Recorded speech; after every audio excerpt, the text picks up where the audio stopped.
Hello there everyone and welcome to John Drinks, the channel where I, John, have a drink. And today we're cracking on with more of my samples. It's over here. Where have I left it? Here it is. I mean, it doesn't make a difference because you can't see it anyway, but this is Cardhu 12. This one's overdue, really, isn't it? Yeah, how have I gone this long without doing a Cardhu? The history behind Cardhu, fascinating. But an abbreviated version. There was a mad woman that ran it at one point and her shenanigans were hilarious.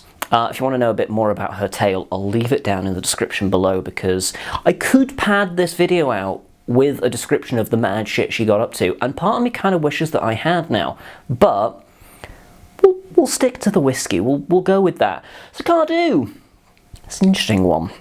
They very famously got into a lot of trouble a few years ago by trying to muddy the waters of what was a malt whiskey and what wasn't. They tried to, tried to sell a blended malt under the guise of a malt whiskey, and people were not okay with that at all.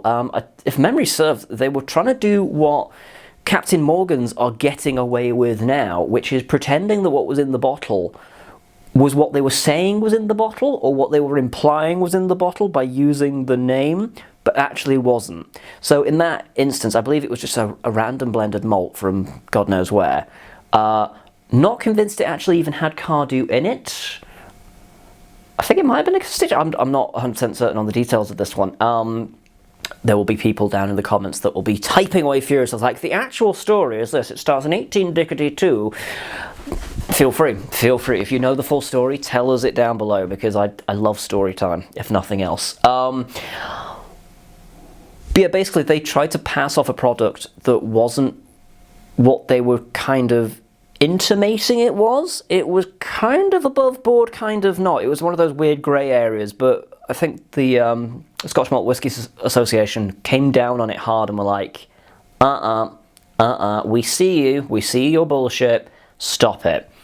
But E150 is still fine. But so, you know, we've a way to go yet before, you know, full transparency. Speaking of E150, it's coloured. It is a Diageo. It is a core component of a lot of the Johnnie Walker blends. I was actually going to cover this a few weeks ago when the Johnnie Walker Vanity Project opened.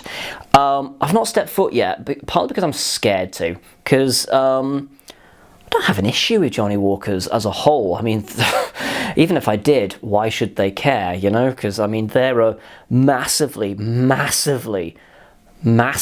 successful brand globally, and I'm some pipsqueak on the internet that can't dress himself properly. But, to clarify a point, because I am neighbouring them now, as a whole, I don't have an issue with Johnnie Walker, but I've actually got a fair bit of Johnnie Walker on the shelf.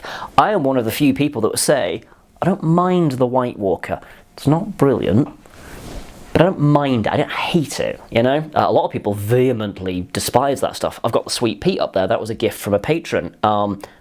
Actually quite like that. It's quite nice. It reminds me a fair bit of Ailsa Bay 1.2, the Sweet Peat. Big into that. Like it. What else? Green Label, obviously. Fantastic. Actually quite like the gold. When did this turn into a Johnnie Walker video? I should probably stop that now. I have an inkling that their autumn release at the Johnnie Walker is just Dal Ewan. I say just Dal Ewan like that's a bad thing. Dal Ewan's banging. If it is just Dal Ewan, you're still getting a bottle of Dal Ewan, you know? But, I don't know, it's a 16-year-old, and that really is the only thing that I was leaning off. And it looks like it's quite sherry heavy. But this is not like any kind of, I've not actually, you know, seen a physical bottle. I've just gone off of their marketing stuff. I had no idea there was going to be so much theatricality about it. There's a lot of like song and dance, which is good because, I mean, the arts, the arts need something to do right about now. And if that's keeping people in jobs, fucking brilliant. Been asked for a lot of highballs at work recently. So yeah, they're a thing. Anyway, back to Cardhu. It's a Man, that was a tangent. It's a core component in a lot of Johnnie Walker blends. Have I ever had Cardhu? I'm not sure I have. Maybe once upon a time? Do you know what? Having thought, I'm not actually sure I've ever had Cardhu, so I'm not quite sure what to expect here. It's touted as a feminine whiskey, I think partly because of its history. But that's, you know, when, maybe you don't, every now and then I get people come out to like, what's a good whiskey for a woman? To which I want to reply, a slap around the chops for asking that question in the first place, you sexist piece of shit, but I don't. What I actually say instead is, well, I know some fucking powerful women, so they're mostly on Octomores, but what's she into? And that's when, you know, he starts crying and says he's not touched her for years, and it's... Anyway,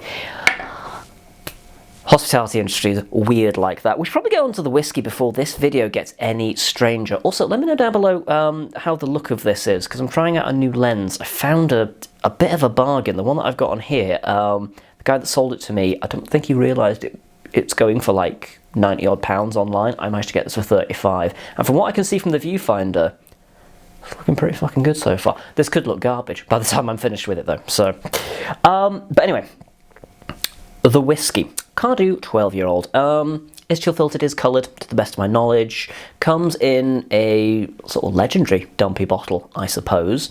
And it's well known. It was one of the classic malts back when that was a thing. Back when, you know, they were...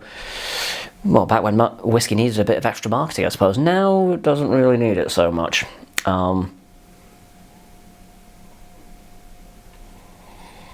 Hello, pineapple. Hello, pineapple. Oh, she fruity. Oh.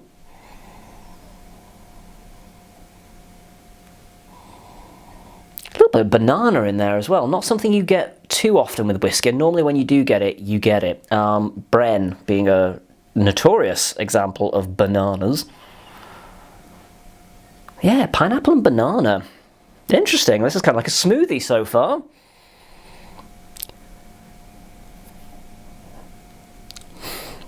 It's a little bit of like a caramel chocolate kind of a thing in the base notes, but it's primarily a big fruity explosion.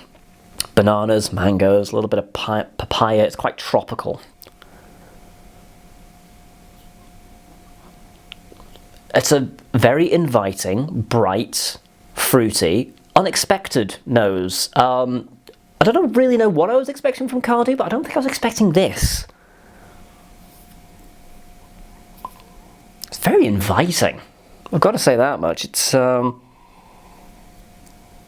as it's developing on my nose hairs, I suppose, if you want to think about that. This video is weird.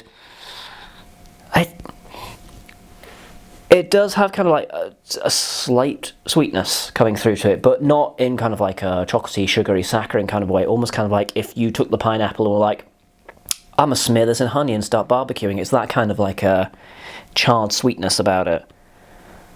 Or if you tried frying bananas, have you ever done that before? So many wonderful things you can do with bananas. Behave. Behave. This is my fandom. They're not going to behave themselves. Good on you. Well, let's see what it's like neat. 40% shouldn't give me too much trouble, he says as he's about to choke on the floor, possibly.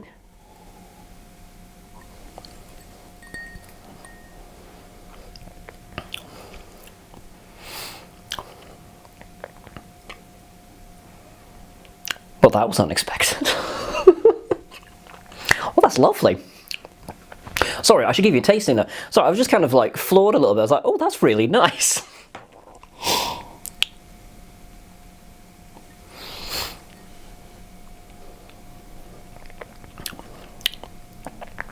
It is. It's lovely.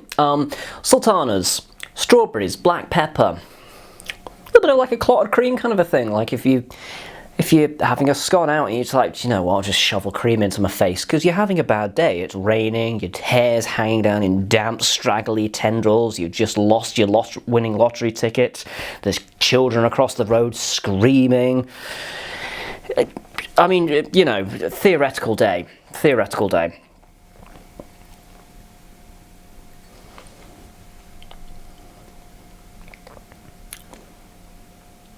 The tropical aspect on the nose is completely replaced on the palate, which is interesting. In its place, I'm getting, like I said, strawberries, cream, black pepper, a little bit like a French toast, kind of like an eggy bread kind of a thing. There's something a tiny bit starchy about it in terms of sort of the, you know, like how a lot of, well, breads have quite a, I don't want to say similar flavour, but you get what I mean. Like, you know, it's got a sort of classically starchy, bready kind of a thing about it.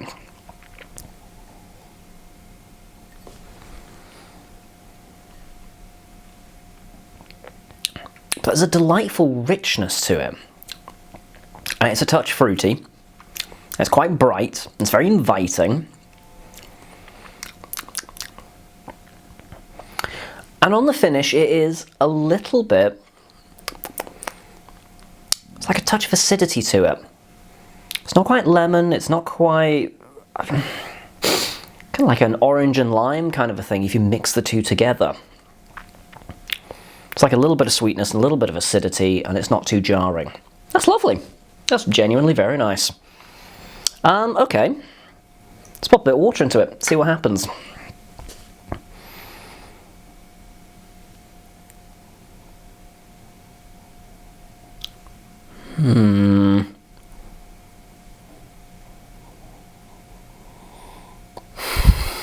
Getting a little bit of orange oil, and go with me on this one. It's reminding me of freshly cooked fish fingers. It is. It is. It's not a bad thing. Normally when somebody says, oh, I'm smelling fish, what they mean is rotten fish. Fresh fish doesn't have that. Or, you know, frozen processed fish as well also does not have that. But I've got to call it how as I see it, and to be honest, it's reminding me a bit of fish fingers that have just been done in the oven. So, kind of go for some fish fingers right about now, actually. A little bit of sawdust. It's like you walked into kind of like the wood cutting bit of a B&Q. Other large warehouse masculinity palaces are available.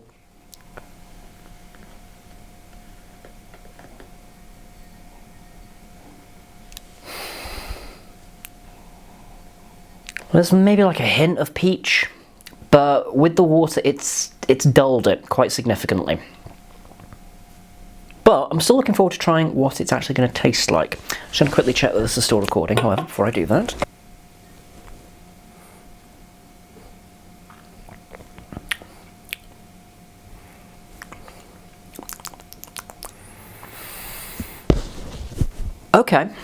Okay. It's really dulled it. However, I'm getting like a Greek yogurt. Seriously. Still a hint of raisin in there as well. Maybe I'll kind of like, I don't know, you put some raisins in your yogurt. I don't know. Is that what people do? They just put honey in it usually, don't they? Yeah, it's gone quite sort of dairy, basically. It's gone quite lactic.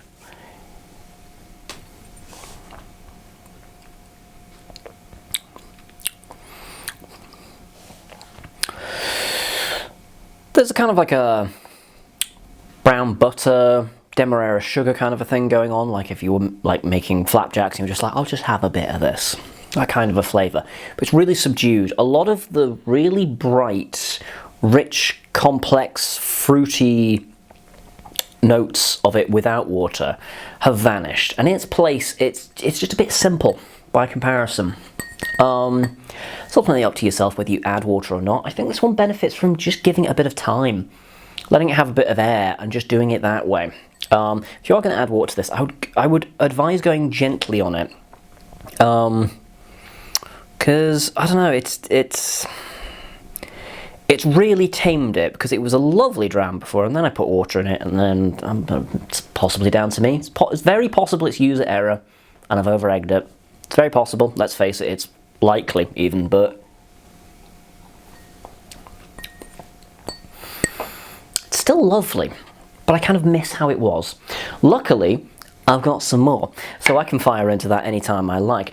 But those were my thoughts on Cardhu 12, and I was pleasantly surprised by it. It's one of those whiskies I've always kind of like overlooked, if I'm completely honest. Just because, I mean, I'm in Edinburgh, I've got a wealth of options. I feel a bit bad that I've overlooked that one, to be honest, because that is actually a very competent and lovely malt. It would be fascinating to see it, you know, 46% non-chill filtered, natural colour, all that kind of stuff. But, I mean, if that's how they're starting out, they've already got something pretty special to begin with. And I'd imagine it's consistent year through year because Diageo.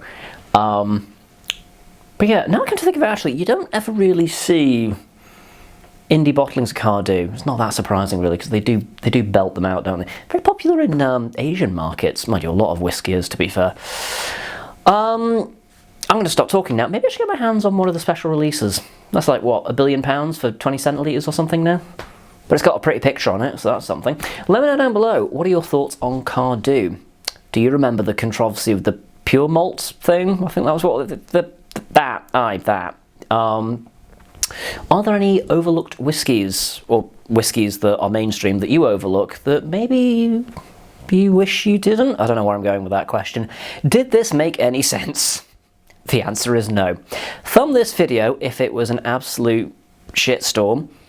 So, you know, expecting 10k likes on this one. Subscribe to the channel if you enjoy a man that is badly put together, talking about whiskey and other spirits. And do join me next time, where I'll be drinking something else.